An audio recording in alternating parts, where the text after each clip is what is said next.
Hello guys, good evening. Welcome back to my YouTube channel. I hope you all are doing great. I am also fine. So आज का जो मेरा topic है वो रहने वाला है एरिया क्लासिफिकेशन के ऊपर, क्योंकि कुछ बच्चे ऐसे होते हैं जो फार्मा कंपनी में जाते हैं, वो अपना ट्रेनिंग भी कंप्लीट कर लेते हैं बट उनको एरिया क्लासिफिकेशन के बारे में कोई भी नॉलेज नहीं होती है। तो चलो, ये जो एरिया क्लासिफिकेशन है इसके बारे में नॉलेज होना बहुत ही ज़रूरी होता है, क्योंकि जब भी आप किसी भी फार्मास्यूटिकल कंपनी में काम करोगे आपको पता होना चाहिए कि एरिया क्लासिफिकेशन होता क्या है। एरिया क्लासिफिकेशन ये चीज़ है क्या, जो एरिया क्लासिफिकेशन है उसमें क्या क्या है। देखो, एरिया क्लासिफिकेशन का मतलब होता है कि आपकी जो क्लीन रूम है उनको क्या किया है, क्लासिफाइड किया हुआ है डिफरेंट पार्ट्स में, ठीक है। उसको 4 ग्रेड्स में डिवाइडेड किया हुआ है। तो मैंने लिखा भी है कि clean room are classified according to the number and size of particles permitted per volume of air. सबसे पहले तो देखो, जब भी आप किसी भी फार्मास्यूटिकल कंपनी में जाओगे, सबसे ज़्यादा जो सफाई का जो ध्यान रखा जाता है, जो हाइजीन का ध्यान रखा जाता है, वो रखा जाता है आपकी फार्मास्यूटिकल कंपनी में, क्योंकि जो भी आप मेडिसिन बनाओगे उसमें हाइजीनिक कंडीशन का होना बहुत ही ज़्यादा ज़रूरी है। इसलिए ये क्लीन रूम को क्लासिफाइड किया हुआ है according to the number and size of particle. उसमें क्या होगा कि आपके कितने नंबर हैं और कितने साइज ऑफ पार्टिकल्स परमिट हो रहे हैं पर वॉल्यूम ऑफ एयर में, ठीक है। और इसको क्या किया हुआ है, इनको 4 एरियाज में क्लासिफाइड किया हुआ है। तो मैं आपको बताती हूँ। देखो, जैसे ये मैंने एक बनाया हुआ है टेबल, इसमें ग्रेड्स बताए हुए हैं मैंने, A B C D, हमारे ग्रेड्स हैं। ये इसकी क्लास होती है, इसको बोलते हैं 100 क्लास क्लीन रूम, ठीक है। 100 class clean room, 1000 class clean room, 10,000 class clean room, 1 lakh class clean room. इसको ऐसे भी अगर आप किसी इंटरव्यू में जाओगे तो वो इंटरव्यू वाला आपसे ये भी पूछ सकते हैं 100 क्लास क्लीन रूम में आपका कौन सा एरिया आता है, उसमें कितना पार्टिकल साइज होता है, कितने माइक्रोन का होता है, और ये सारी चीज़ें आपसे पूछी जा सकती हैं कि आपका कौन सा एरिया ग्रेड A के अंडर आता है, कौन सा एरिया ग्रेड B के अंडर आता है। और ये जो है ये आप बहुत ही एक इम्पॉर्टेंट टॉपिक है, इसके बारे में आपको पता होना बहुत ही ज़्यादा ज़रूरी है। तो देखो, मैं आपको बताती हूँ। देखो, सबसे पहले आपके अगर बात करेंगे 100 क्लास क्लीन रूम की, ठीक है, तो 100 क्लास क्लीन रूम है, ये हमारे A ग्रेड में आता है आपका 100 क्लास क्लीन रूम, ठीक है। इसमें क्या होता है, ये मैंने लिखा है, देखो, पार्टिकल साइज 0.5 माइक्रोन की, देखो, पर मीटर, एक है आपका पर मीटर क्यूब और एक होता है पर फुट क्यूब, ठीक है। इसमें क्या किया जाता है कि देखो, एक पर फुट एरिया में 1 फुट एरिया, उसकी लेंथ भी 1 फुट होनी चाहिए, उसकी विड्थ भी उतनी ही होनी चाहिए, लेंथ और विड्थ होनी चाहिए। उस एरिया के अंदर कितने माइक्रोन, आपके जो माइक्रोन होते हैं, पार्टिकल का जो साइज है वो कितना होना चाहिए, 100 माइक्रोन होने चाहिए। उसमें 0.5 माइक्रोन के 100 पार्टिकल्स होने चाहिए उस एरिया के अंदर, एक पर फुट क्यूब के अंदर। वैसे ही इसमें पर मीटर क्यूब के अंदर इसमें इतने होने चाहिए, 3500 इतने होने चाहिए, ठीक है। 3500 इतने होने चाहिए आपके पर मीटर क्यूब एरिया में। और उसमें है कितने का, 0.5 माइक्रोन के, ठीक है। वैसे ही पार्टिकल साइज है 5 माइक्रोन, तो ये हो गया 0.5 माइक्रोन। अगर 5 माइक्रोन की बात करें तो इसमें कुछ भी नहीं होगी, क्योंकि सोच लो 0.5 हम बात करें पार्टिकल साइज 5 माइक्रोन्स की, तो देखो, जब मैंने यहाँ आपको ये क्लियर कर दिया कि 0.5 माइक्रोन की हमारे जो पार्टिकल साइज होता है वो नॉट मोर देन 100 मीन्स कि 100 से ज़्यादा नहीं होने चाहिए वो, और यहाँ 3500 से ज़्यादा नहीं होने चाहिए। अगर पर मीटर क्यूब की बात करें तो जब 0.5 माइक्रोन से इसका जो साइज होता है, पार्टिकल का जो साइज होगा 0.5 माइक्रोन से ज़्यादा भी नहीं होना चाहिए, तो इट मीन्स कि 5 माइक्रोन के तो उसमें होंगे ही नहीं।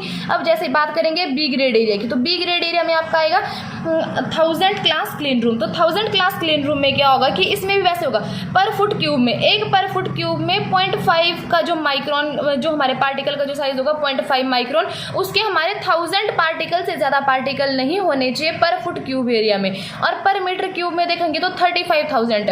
अगर याद रखने का जो मैं तरीका बताऊं तो सबसे पहले आपको अगर A ग्रेड का याद हो जाएगा, इसमें 100 क्लास क्लीन रूम इसको बोलते हैं, इसको पर फुट क्यूब के हिसाब से इसमें भी 100 आएंगे, इसमें 3500 आएंगे, तो इनमें सब में एक 0 बढ़ता जाएगा। वैसे ही है, 1000 क्लास क्लीन रूम है तो इसमें पर फुट क्यूब में भी आपके 1000 ही होंगे। 0.5 माइक्रोन के जो पार्टिकल साइज के जो पार्टिकल्स होंगे वो 1000 होंगे, इसमें 35,000 होंगे। बट इसमें क्या होगा, क्योंकि देखो जैसे जैसे बढ़ रही है क्लास का जो क्लास क्लीन रूम है उसका साइज भी बढ़ रहा है। पहले 100 था तो 100 में 0.5 से ज़्यादा नहीं होने चाहिए। अब जैसे हम आ गए 1000 की बात हो रही है, 1000 क्लीन क्लासरूम की, तो उसमें क्या हो गया, जो पार्टिकल साइज है 5 माइक्रोन का वो 7 होने चाहिए।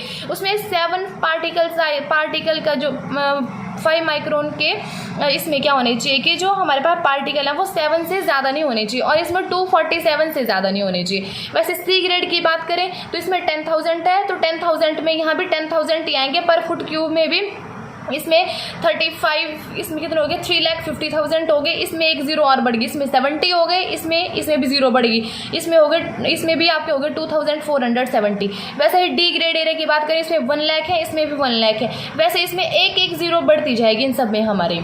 तो अब मैं आपको बताऊं ये जो हमारे ग्रेड होते हैं ये कौन कौन से एरिया में, डिफरेंट एरिया में कौन कौन से एरियाज में कौन सा एरिया ग्रेड ए के अंदर आता है, कौन सा एरिया ग्रेड बी के अंदर, सी डी, इन ग्रेड्स के बीच में कौन कौन से एरियाज आते हैं वो भी मैं आपको बताऊंगी। पर सबसे पहले, इससे पहले कि आप इनके उसके एग्जाम्पल जो हमारे कौन सा ब्लॉक आते हैं, कौन कौन से एरियाज आते हैं उनके बारे में जानिए, उससे पहले आपको ये पता होना चाहिए कि इन जो ग्रेड्स हैं, ये जितने भी ग्रेड्स हैं, जितने भी एरियाज हैं, इनको जो मेंटेन करता है वो चीज़ वो कौन सी है, वो होता है आपके फिल्टर्स। इनमें क्या लगे होते हैं फिल्टर, आपके एक HVAC सिस्टम होता है। इनको इस एरिया को क्लीन रखने का जो मेन जो वो है HVAC सिस्टम। आपको HVAC सिस्टम के बारे में भी पता होना चाहिए।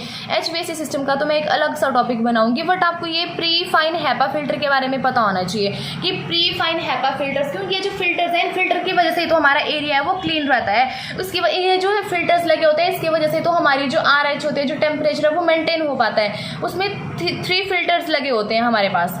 एक हो गया प्री, फाइन और हैपा, और एक होता है फ्रेश एयर। सबसे पहले जहाँ से आपकी फ्रेश एयर आ रही है, जैसे आपके एनवायरमेंट से फ्रेश एयर आ रही है तो जहाँ फ्रेश एयर है वहाँ 10 माइक्रोन का आपका ये फ्रेश एयर का एक फिल्टर लगा होता है जो 10 माइक्रोन का होता है। ये मैं आपको डिफरेंट टॉपिक में क्लियर करूंगी, बट मैं थोड़ा थोड़ा आपको बता देती हूँ। उसके बाद जो लगा होता है वो प्री फिल्टर होता है। प्री फिल्टर के अंदर फाइन होता है, और फाइन फिल्टर के अंदर लगा होता है हैपा फिल्टर। सबसे छोटा है ये 0.3 माइक्रोन का होता है, ये 5 माइक्रोन का भी होता है, 3 माइक्रोन का भी होता है। और जो प्री फिल्टर होता है वो 5 माइक्रोन का भी होता है, 10 माइक्रोन का भी होता है। और जो फ्रेश एयर फिल्टर होता है वो 10 माइक्रोन का ही होता है। ये होता है आपके फिल्टर्स जो आपके इस एरिया को मेंटेन करने के लिए होते हैं। ये जो आपके ग्रेड्स होते हैं, जो आपका क्लीन क्लासरूम होते हैं, इसको इस एरिया को मेंटेन करके रखते हैं, वो आपके फिल्टर्स होते हैं। मैं आपको एग्जांपल बताती हूँ कि कौन कौन से जो ग्रेड, उन ग्रेड के अंदर में कौन कौन से एरियाज आते हैं वो अब मैं आपको बताती हूँ। अब बात करेंगे एग्जांपल्स की कि जो हमारे ABCD ग्रुप ABCD जो एरियाज होते हैं उनमें हमारे कौन कौन से ग्रेड जो हैं, उन ग्रेड में कौन कौन से एरिया आते हैं। ठीक है, तो अगर बात करें हम ग्रेड A की, तो ग्रेड A के अंडर कौन कौन से, ग्रेड A को हमने बोला था कि 100 क्लास क्लीन रूम भी बोलते हैं। तो इसका एग्जाम्पल होता है, जो देखो मैंने बताया था कि उसको 100 क्लास क्लीन रूम बोलते हैं कि इट मीन्स उसमें 0.5 माइक्रोन के हमारे पास 100 पार्टिकल से ज़्यादा नहीं होने चाहिए एक एरिया के अंदर। ठीक है, 1 फुट एरिया के अंदर। तो देखो इसका जो एग्जाम्पल होता है वो होता है पेरेंट्रल एरिया हो गया, जहाँ पे आपके इंजेक्शन वगैरह बनते हैं, आपके ऑप्थेलेमिक प्रेपरेशन होती है।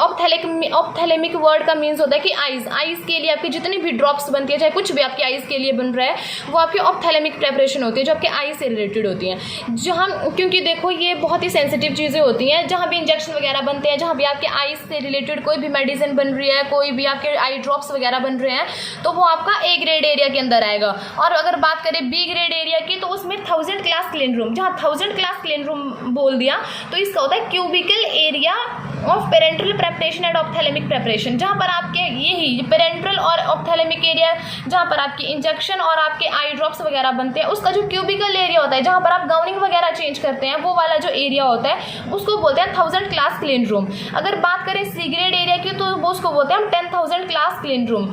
ये जो 10,000 क्लास क्लीन रूम होता है इसमें आपके कॉरिडोर आते हैं, जो पेरेंट्रल, जहाँ आपकी पेरेंट्रल प्रेपरेशन होती है, ऑप्थेलेमिक प्रेपरेशन होती है आपके इंजेक्शन की, आपके ऑप्थेलेमिक ये हो गया, आपकी आई ड्रॉप्स वगैरह बनती है, उसका जो कॉरिडोर होता है, जो बाहर का जो एरिया होता है, कॉरिडोर एरिया जो होता है उसका, वहाँ का जो एरिया होता है उसको बोलेंगे हम 10,000 क्लास क्लीन रूम। अगर बात करें D ग्रेड एरिया की, तो ये जो D ग्रेड एरिया होता है इसमें आपके आएंगे 1 लाख क्लास क्लीन रूम भी इसको बोलते हैं। जो आपका OSD ब्लॉक होता है, ओरल सॉलिड डोजेस फॉर्म, जहाँ पर आपकी सॉलिड डोजेस फॉर्म बनती है, वो वाला जो एरिया होता है उसको बोलते हैं 1 लाख क्लास क्लीन रूम। ये जो D ग्रेड एरिया होता है। एक होता है आपका CNC एरिया। ये जो CNC एरिया होता है इसको बोलते हैं हम कंट्रोल्ड एरिया है, क्योंकि इसमें भी आपके AHU DHU लगे होते हैं, controlled but not classified, but इसको क्लासिफाइड नहीं किया हुआ। ये वाला जो एरिया होता है ये वो वाला एरिया होता है जैसे आपका पैकिंग हॉल हो गया, बट कुछ केसेस में होता है कि आपके पैकिंग हॉल को controlled but not classified area में हम इसको रखते हैं, बट मैक्सिमम कई बार ऐसा होता है ये जो कंट्रोल्ड बट नॉट क्लासिफाइड है तो इसमें क्या होता है जहाँ AHU DHU की ज़रूरत भी नहीं पड़ती है, कुछ जगह ऐसी भी होती हैं, जैसे आपका ये हो गया जहाँ पर आपका RMPM स्टोर होता है, जहाँ पर अप्रूव वगैरह करते हैं वो वाला जो एरिया होता है, जहाँ RMPM अप्रूव करते हैं वो वाला जो एरिया होता है, उस एरिया को हम बोलते हैं कंट्रोल्ड बट नॉट क्लासिफाइड, जिसमें आपके इसकी ज़रूरत नहीं होती है, सॉरी AHU और DHU की ज़रूरत नहीं होती है, वो वाला एरिया होता है CNC एरिया। आज का जो हमारा टॉपिक था ये इधर ही कंप्लीट होता है, और ये जो टॉपिक है बहुत ही इंपॉर्टेंट टॉपिक है, तो आप एक बार इसको पढ़ लेना। Thank you.